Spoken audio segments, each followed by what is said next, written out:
να τα ονειρευτούμε όλα αυτά. Αυτό είναι εντυπωσιακό, δηλαδή πραγματικά. Άλλο να είναι ένα κάδρο, και άλλο να στο κάνει ο άλλος στον ουρανό, πραγματικά εντυπωσιακό. Ο σχεδιασμός. Πολλή δουλειά. Να σου πω, είμαι εντελώς ασχέτως από τέτοια, οπότε ό,τι βλέπω το θεωρώ πάρα πολύ σπουδαίο.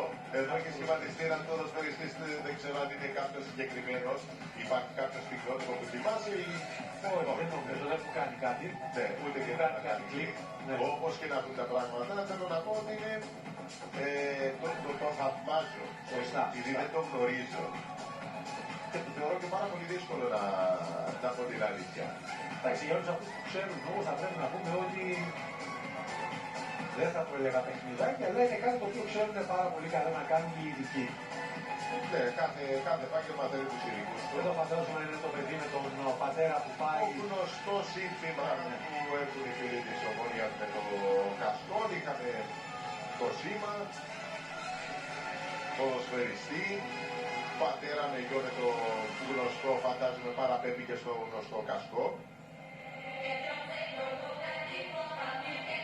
Και πάμε να δούμε ποιο θα είναι το επόμενο.